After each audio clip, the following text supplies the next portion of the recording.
تمہارے اندر حیا ہوتا تو کسی غریب کی بیٹی کو گھنگرو نہ باندھنے پڑتے، مالدار سخی ہوتے تو کسی غریب کی بچی کی عزت نیلام نہ ہوتی۔ بنی اسرائیل میں ایک نوجوان تھا، کفل اس کا نام تھا، میرے نبی نے قصہ سنا ہے ترمذی میں۔ وہ روزانہ نئی لڑکی لاتا تھا اپنی عیاشی کے لیے۔ ایک رات ایک لڑکی کو لے کر آیا، 60 دینار آج کا 30 لاکھ روپیہ ہے، 60 دینار آج کا 30 لاکھ روپیہ ہے۔ ایک رات کا جب کمرے میں آیا تو وہ لڑکی بیٹھی رو رہی تھی، تو کفل نے کہا کیوں رو رہی ہو، میں زبردستی تو نہیں لایا۔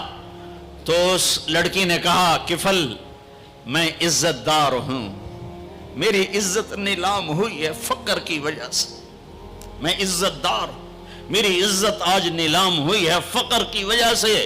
جب مالدار لوگ غریبوں پہ خرچ نہیں کرتے، گاڑیوں کے ماڈل بدلتے ہیں، ہر سال نئے پروجیکٹ لگاتے ہیں، تو پھر غریبوں کی بیٹیاں نیلام ہو جاتی ہیں۔ کسی کو بٹھا دو، نون لیگ آ جائے، کاف لیگ آ جائے، یہ نہیں، اوپر سے فیصلے آئیں گے۔ وہ آئیں گے جب میں اور آپ اللہ سے صلح کریں گے۔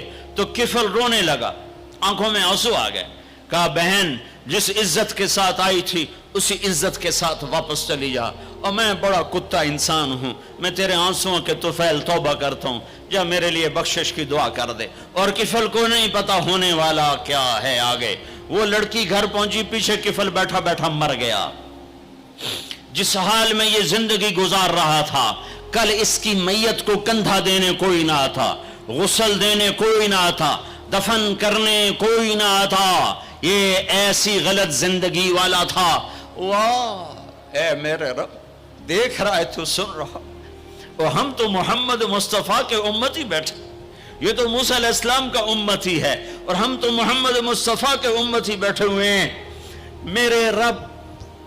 میرے رب کاش اپنے اللہ کو بھی کہیں ڈھونڈتے، کہیں اس کے حبیب کی پیاری زندگی ڈھونڈتے۔ ماؤں کو بخار چڑھا ہوا ہے، کتنے اے آئے، کتنے بی آئے، کتنے سی آئے۔ تاجروں کو بخار چڑھا ہوا ہے، اس سال پروجیکٹ مکمل ہوگا کہ نہیں ہوگا، اگلا کب شروع ہوگا۔ میرے رب نے اگلے دن جب صبح ہوئی اور لوگ اٹھے تو انہوں نے دیکھا تو کفل کے دروازے پر لکھا ہوا تھا بڑا نورانی چمکتا ہوا، ان اللہ قد غفر للکفل، اے لوگو اللہ نے کفل کو معاف کر دیا ہے۔ اس لکھنے کا کیا مطلب تھا کہ جاؤ کندھا دو، جاؤ غسل دو، جاؤ قبر میں اتارو، ہم نے معاف کر دیا۔ اور یہ تو اللہ کے نبی کی امت ہے۔ اگر اپنے مسائل کا حل کرنا ہے تو قرآن میں ڈھونڈو، ان ھذا القرآن یہدی للتی ہی اقوم، قرآن میں ڈھونڈو۔ وَنُنَزِّلُ مِنَ الْقُرْآنِ مَا هُوَ شِفَاء، قرآن میں ڈھونڈو۔ احکمت آیاتہ ثم فصلت من لدن حکیم خبیر، قرآن میں ڈھونڈو۔ وَتَمَّتْ كَلِمَةُ رَبِّكَ صِدْقًا وَعَدْلًا لَا مُبَدِّلَ لِكَلِمَاتِهِ، قرآن میں ڈھونڈو۔ إِنَّهُ لَقَوْلٌ فَصْلٌ وَمَا هُوَ بِالْهَزْلِ، یہ میرے رب کا کلام ہے، پیغام ہے۔ آؤ اپنا ہاتھ چھڑا کر اللہ کے حبیب کے ہاتھوں میں دے دو۔